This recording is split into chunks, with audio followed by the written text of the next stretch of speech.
देखो, मैंने मेरे राजनीति की जिंदगी में,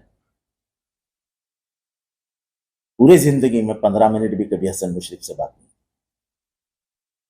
बुजुर्ग होने के नाते मैं हमेशा उनका सम्मान करता हूं।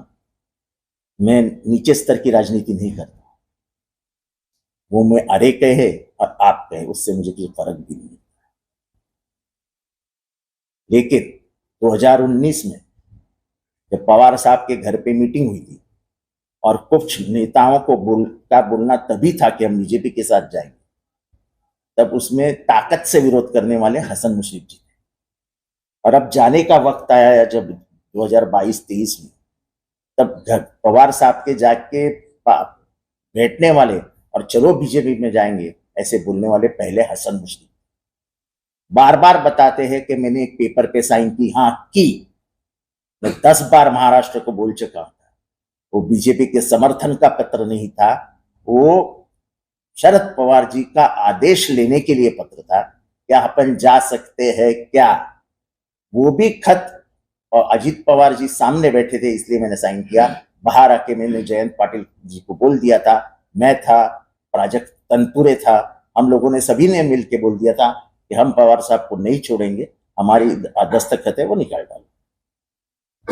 पर मैं आज महाराष्ट्र को बताना चाहता था कि जयंत पाटिल की भी मानसिकता नहीं थी कि पवार साहब को अकेला छोड़ के जाना ये अपने जिंदगी का सबसे बड़ा गुनाह होगा, तो उन्होंने भी वो खत पवार साहब को नहीं दिया।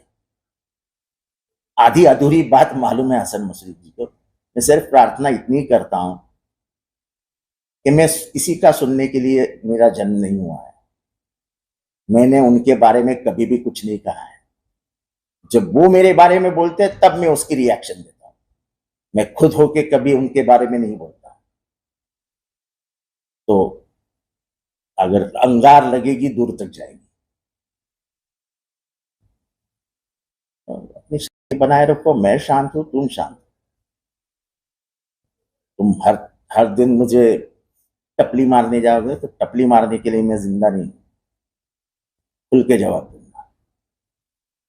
अजित पवार जी ने ऐसे कहा है कि हम आज भी धर्मनिरपेक्ष है। देखो, ऐसा है कि धर्मनिरपेक्षता की परिभाषा अजित पवार जो समझते मुझे मालूम नहीं, लेकिन फुले शाहू अंबेडकर और हेगड़ेवार गोळवळकर दो पैरों पे रख के आदमी चल नहीं सकता है। एक तो इधर शाहू फुले अंबेडकर रखो, नहीं तो इधर हेगड़ेवार गोळवळकर रखो। ये दो विचारधारा आज की नहीं है, ये विचारधारा 5000 सालों से इस देश में चलती आई है। तुम एक बाजू से रहना पड़ेगा। दो रास्ते के बीच में, दोनों रास्ते पे दो पैर रख के तुम चल नहीं सकते। अगर इतनी बात उनको समझ में आए तो ठीक है, नहीं समझ में आएगी तो भी ठीक।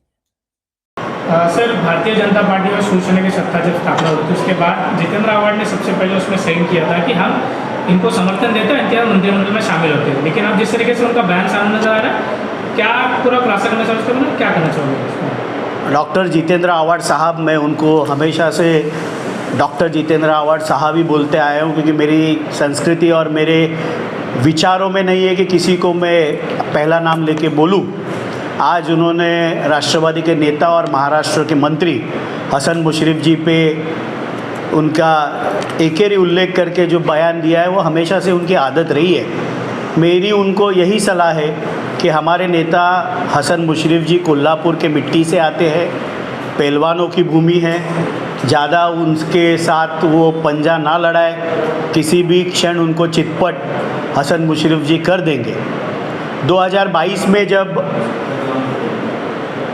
आज के मुख्यमंत्री एकनाथ शिंदे जी ने बगावत करके गुवाहाटी चले गए थे, तो राष्ट्रवादी के सभी विधायकों ने एक पत्र राष्ट्रीय अध्यक्ष और हमारे श्रद्धास्थान शरद पवार साहब को दिया था और उनसे विनती की थी कि हमें भाजपा के साथ सरकार में शामिल होना चाहिए।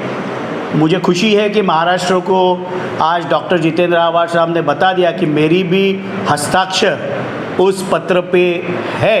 लेकिन मैंने बाहर आके हमारे प्रदेश अध्यक्ष जयंत पाटिल साहब जी को बोल दिया कि मेरे अगर दस्तखत भी है तो मैं इससे राज़ी नहीं हूँ। मेरा उनसे एक ही सवाल है, क्या वो छोटे बच्चे थे कि उनका हाथ पकड़कर उनसे हस्ताक्षर उस पत्र पे लिए गए?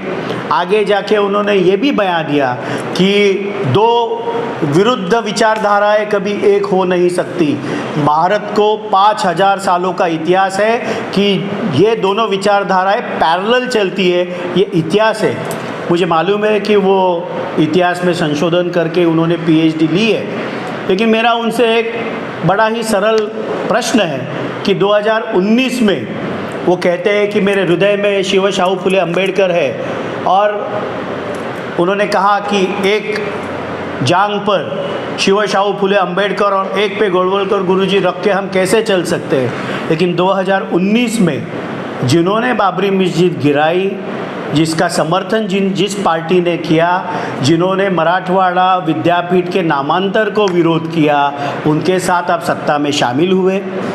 तो जिस प्रकार आज आप बयान दे रहे कि वो पत्र पे मेरे हस्ताक्षर थे, लेकिन बाहर आके मैंने तब के प्रदेशाध्यक्ष जयंत पाटिल जी को कहा था कि अगर मैंने हस्ताक्षर भी किए तो मेरा विरोध है, तो आप जयंत पाटिल जी के कान में कह सकते थे कि मैं इस सरकार में शामिल नहीं हूँगा जिसके मुखिया मुख्यमंत्री जिनका पक्ष, जिन्होंने बाबरी मस्जिद गिराई, जिन्होंने नामांतर को विरोध किया, उनके साथ सत्ता में शामिल नहीं होऊंगा।